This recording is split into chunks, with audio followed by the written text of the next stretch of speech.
اعوذ باللہ من الشیطان الرجیم بسم اللہ الرحمن الرحیم۔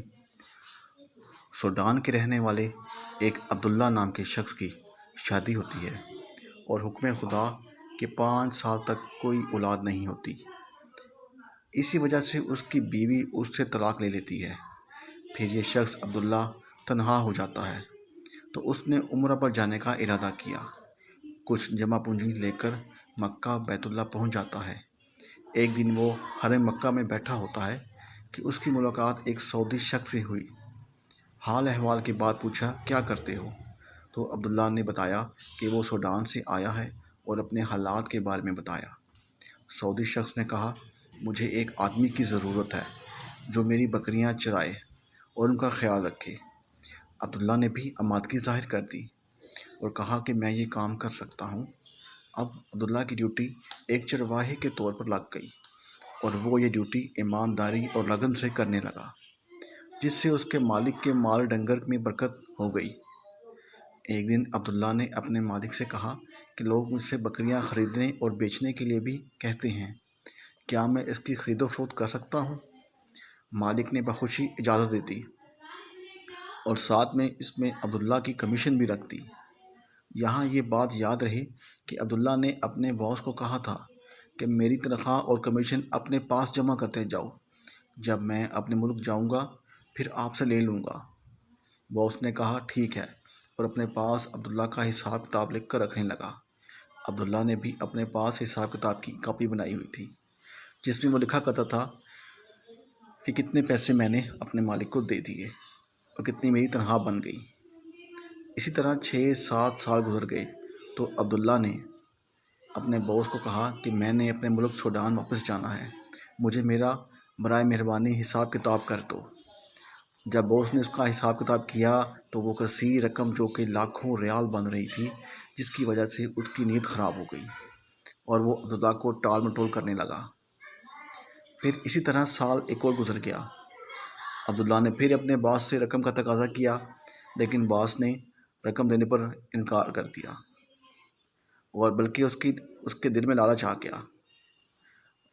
اس نے عبداللہ کو کہا کہ تم ایسا کرو کہ بکریاں چرانا چھوڑ کر میرے ساتھ میرے گھر پر ڈرائیوری کی نوکری کر لو۔ تو عبداللہ اس پر رضامند ہو گیا اور وہ بکریاں چرانے لگا۔ بکریاں چرانا چھوڑ کر اپنے کفیل کے گھر بطور ڈرائیور کام کرنے لگا، جس سے اس کی زندگی آسان ہو گئی۔ عبداللہ نے اپنے کفیل سے پھر رقم کا مطالبہ کیا لیکن پھر اس نے ٹال دیا۔ ایک دن ایسا ہوا کہ عبداللہ اپنے کمرے میں بیٹھا ہوا تھا کہ وہاں پولیس آ گئی اور اسے گرفتار کر لے گئی۔ عبداللہ نے بہت شور کیا کہ کیا وجہ ہے۔ جب وہ پولیس اسٹیشن پہنچا تو پتہ لگا کہ اس پر الزام عائد ہوا ہے کہ اس نے اپنے کفیل کی بیوی کو چھیڑا ہے۔ اس نے کہا توبہ استغفار، میں ایسا کام نہیں کر سکتا اور نہ ہی میں نے کوئی ایسا کام کیا ہے۔ لیکن چونکہ الزام سنگین تھا تو عبداللہ کو جیل میں ڈال دیا گیا۔ وہ وہاں جیل میں پڑا رہا۔ ایک دن قاضی کے سامنے پیشی ہوئی تو اس کا کفیل اور اس کی بیوی عدالت میں پیش ہوئے تو کفیل کی بیوی نے بیان دیا کہ اس نے مجھے چھیڑا ہے، تو قاضی نے پھر اس کو لمبی عرصہ کے لیے جیل بھجوا دیا۔ وہ پھر وہاں جیل میں پڑا رہا، عبادت اور دعا کرتا رہا۔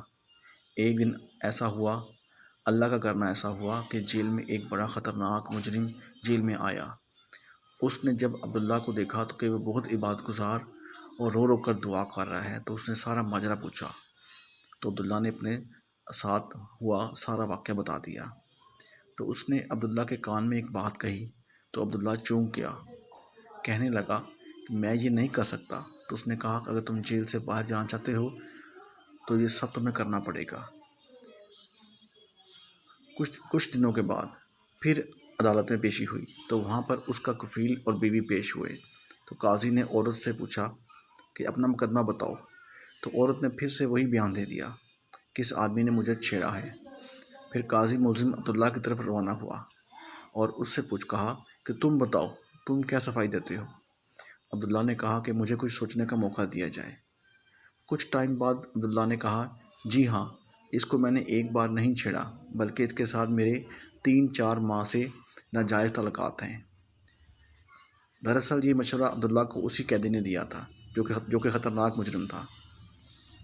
جب قاضی نے یہ بات سنی تو اس نے کہا عبداللہ کیا تم اپنا جرم قبول کر رہے ہو؟ تو اسی وقت عورت نے کہا لا حول ولا قوت الا باللہ، میرا اس سے ایسا کوئی تعلق نہیں ہے، یہ تو الزام میں نے اپنے شوہر کے کہنے پر لگایا تھا جو کہ اس کی رقم پر قبضہ کرنا چاہتا ہے۔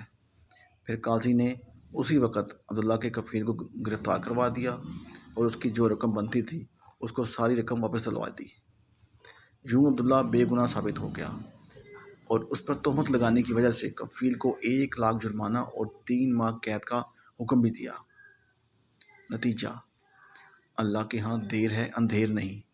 جو لوگ ظلم کر کے یہ سمجھتے ہیں کہ اب کچھ نہیں ہوگا، وہ یہ جان لیں کہ اللہ کی لاٹھی بے آواز ہے، اور جب وہ بدلہ لیتا ہے تو پھر ایسا ہی ہوتا ہے، جیسا کہ قرآن پاک میں ارشاد ہے کہ بے شک تیرے رب کی پکڑ بہت سخت ہے۔